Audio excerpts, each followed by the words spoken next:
Halo teman-teman, kembali lagi bersama saya Gabriela Sarah Huklota Barat. Nah, sebelumnya teman-teman, bagaimana kabarnya? Semoga teman-teman selalu diberikan kesehatan. Nah, untuk kesempatan kali ini, kita akan bersama-sama belajar mengenai ketenaga kerjaan. Sebelumnya, apa aja ya yang bakal dibahas mengenai ketenaga kerjaan?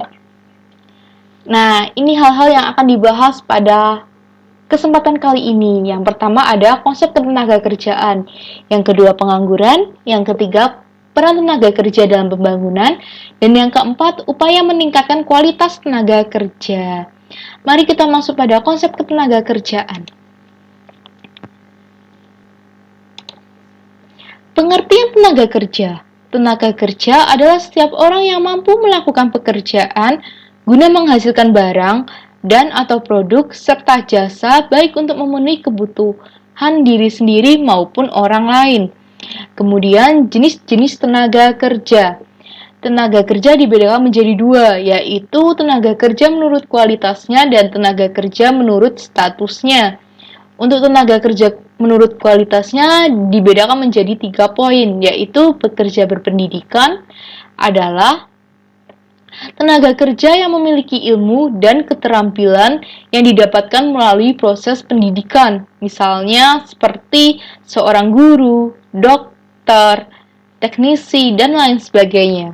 Kemudian pekerja berketerampilan ialah tenaga kerja yang memiliki keterampilan tertentu didapatkan dari keterampilan dan kebiasaannya. Misalnya seperti pegawai salon, kemudian tukang kayu, dan sopir. Kemudian yang ketiga adalah pekerja kasar, yaitu tenaga kerja yang tidak memiliki pendidikan maupun keterampilan. Tenaga kerja ini hanya mengandalkan kekuatan dirinya saja, misalnya seperti kuli bangunan atau kuli angkut. Kemudian untuk jenis kedua adalah tenaga kerja menurut statusnya. Dibedakan menjadi 3, yaitu pekerja lepas, pekerja kontrak, dan pekerja tetap. Untuk pekerja lepas, atau biasa kita sebut dengan kata freelance, yaitu seorang yang bekerja sendiri dan tidak berkomitmen pada suatu perusahaan dalam jangka waktu tertentu. Kemudian untuk pekerja kontrak adalah seorang yang dipekerjakan oleh suatu perusahaan untuk jangka waktu tertentu dan disepakati dalam sebuah perjanjian secara tertulis. Kemudian untuk pekerja tetap ialah seorang yang memiliki perjanjian kerja dengan perusahaan untuk jangka waktu tidak tertentu. Kemudian selanjutnya kita akan membahas mengenai indikator ketenaga kerjaan. Indikator ketenaga kerjaan memiliki 4 poin. Yang pertama adalah rasio ketergantungan. Rasio ketergantungan ini merupakan suatu angka yang menunjukkan besar beban tanggungan kelompok usia produktif atas usia non-produktif, teman-teman. Usia non-produktif itu yaitu usia 0-14 tahun, sedangkan untuk usia produktif adalah usia dari usia 15 sampai 64 tahun. Nah, dalam hal ini bisa dihitung menggunakan rumus DR sama dengan jumlah penduduk usia non-produktif dibagi jumlah penduduk usia produktif dikali 100. Kemudian yang kedua adalah tingkat partisipasi angkatan kerja atau TPAK. TPAK adalah hubungan angkatan kerja dengan kesempatan kerja yang tersedia. Dapat dihitung dengan rumus jumlah angkatan kerja dibagi dengan jumlah penduduk usia kerja dikali 100%. Kemudian yang ketiga adalah tingkat pengangguran terbuka atau TPT. TPT sendiri adalah perbandingan antara jumlah penduduk yang sedang mencari pekerjaan dan jumlah angkatan kerja. Dapat dihitung dengan rumus jumlah pengangguran dibagi jumlah angkatan kerja dikali 100%. Kemudian yang keempat adalah tingkat produktivitas tenaga kerja. Tingkat produktivitas tenaga kerja merupakan nilai tambah produk domestik bruto atau biasa kita sebut dengan PDB yang dibagi dengan jumlah penduduk yang bekerja untuk menghasilkan nilai tambah. Bisa dihitung dengan produk domestik bruto dibagi jumlah penduduk yang bekerja dikali 100. Kemudian yang Kemudian masuk pada pembahasan kedua, yaitu pengangguran. Pengangguran menurutmu Derajat Kuncoro? Pengangguran adalah mereka yang sedang mencari pekerjaan atau mempersiapkan usaha, atau mereka yang tidak mencari pekerjaan karena mereka bukan merupakan angkatan kerja, atau mereka yang sudah memiliki pekerjaan namun belum bekerja dan pada waktu bersamaan mereka tidak bekerja.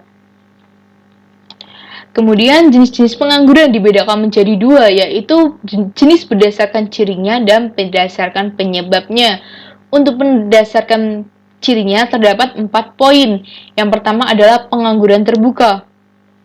Pengangguran terbuka ialah kesempatan kerja yang lebih sedikit dibanding dengan tenaga kerja, sehingga mereka tidak bekerja sama sekali. Kemudian yang kedua adalah pengangguran terselubung. Pengangguran terselubung ialah kelebihan tenaga kerja dan atau tidak sesuai dengan kompetensi yang dimiliki seseorang. Kemudian yang ketiga adalah pengangguran musiman. Pengangguran musiman ini terjadi akibat adanya pergantian musim. Kemudian yang keempat, pengangguran menganggur. Atau bisa dikatakan penduduk yang bekerja kurang dari jam kerja normal atau kurang dari 35 jam per minggunya. Kemudian yang kedua adalah berdasarkan penyebabnya. Yang pertama adalah pengangguran struktural. Ini disebabkan oleh adanya perubahan struktur ekonomi. Kemudian yang kedua, pengangguran friksional. Disebabkan karena tidak ada titik temu antara pencari kerja dan kesempatan kerja. Kemudian pengangguran siklikal yang disebabkan oleh menurunnya kegiatan ekonomi. Dan pengangguran teknologi disebabkan oleh pergantian tenaga manusia oleh mesin-mesin yang modern. Dampak dari pengangguran. Dampak pengangguran ini dirasakan oleh 3 bidang, yaitu bidang ekonomi, sosial, dan pendidikan. Dalam bidang ekonomi, turunnya pendapatan nasional. Tidak hanya pendapatan nasional saja yang turun, akan tetapi juga pendapatan per kapita ya teman-teman, dan berkurangnya penerimaan negara akibat rendahnya pajak penghasilan. Kemudian dalam bidang sosial, meningkatnya angka kriminalitas. Di samping itu juga memberikan beban psikologis bagi pengangguran itu sendiri. Selain itu, meningkatnya biaya sosial untuk membantu rakyat seperti untuk raskin atau jaminan kesehatan. Kemudian dalam bidang pendidikan, meningkatnya angka putus sekolah. Nah, dalam hal ini tentunya pemerintah tidak diam saja ya teman-teman. Pemerintah juga memiliki kebijakan untuk mengatasi pengangguran. Kebijakannya antara lain wajib belajar 12 tahun, kemudian program padat karya, pelatihan tenaga kerja dan kewirausahaan, program transmigrasi, program kredit usaha rakyat atau KUR, perbaikan sistem informasi kerja dari Kemennakertrans dan pihak swasta, kemudian program nasional pemberdayaan masyarakat atau PNPM. Nah, untuk peran tenaga kerja dalam pembangunan. Peran tenaga kerja dalam pembangunan yaitu mengurangi angka pengangguran dan kemiskinan. Hal ini dapat terjadi apabila terdapat lapangan pekerjaan yang baru dan banyak. Dengan begitu, tenaga kerja yang baru dapat langsung bekerja dan mengurangi angka pengangguran dan kemiskinan, serta membuat ekonomi masyarakat menjadi sejahtera. Kemudian juga memberikan dampak positif ke pembangunan ekonomi. Nah, upaya meningkatkan kualitas tenaga kerja. Upaya meningkatkan kualitas tenaga kerja dapat kita lihat dari 3 sisi, yaitu pemerintah, swasta, dan individu. Pemerintah sendiri dalam hal pendidikan, yaitu meningkatkan kualitas guru atau pengajar dengan cara memberikan sertifikasi, pelatihan, dan alokasi tunjangan. Kemudian meningkatkan materi pembelajaran dengan tujuan untuk menghasilkan lulusan yang lebih baik. Dan yang ketiga adalah pemanfaat media belajar yang lebih inovatif, agar penyampaian materi lebih mudah dimengerti dan dipahami. Kemudian dari pihak swasta sendiri adalah membuka kesempatan magang. Hal ini diperlukan untuk memberikan pengenalan kepada orang dan khalayak luas Selain itu, dengan bekerja sama dengan lembaga pendidikan dan menjadikan perusahaan sebagai suatu tempat latihan dapat menciptakan tenaga kerja yang siap pada waktunya. Kemudian yang kedua adalah meningkatkan pemberian gizi dan kualitas kesehatan. Jika tenaga kerja terpenuhi gizi dan kesehatannya, maka mereka bisa bekerja dengan lebih produktif lagi. Kemudian yang ketiga adalah memperbanyak seminar dan workshop yang berkaitan dengan pekerjaan. Dengan adanya pelatihan yang berkaitan dengan pekerjaan, maka tenaga kerja akan semakin mahir dan dapat meningkatkan produktivitasnya. Kemudian dari individu sendiri, membekali diri dengan hal yang dikehendaki perusahaan, misalnya seperti mengikuti pelatihan-pelatihan yang diberikan oleh perusahaan. Kemudian yang terakhir adalah menanamkan jiwa wirausaha. Dengan menanamkan jiwa wirausaha pada diri kita sendiri, akan membuat kita memiliki atau menciptakan peluang dalam bekerja. Apabila nanti kita tidak bisa bekerja dengan orang lain atau perusahaan, maka kita bisa menciptakan peluang baru untuk diri kita sendiri maupun untuk masyarakat luas.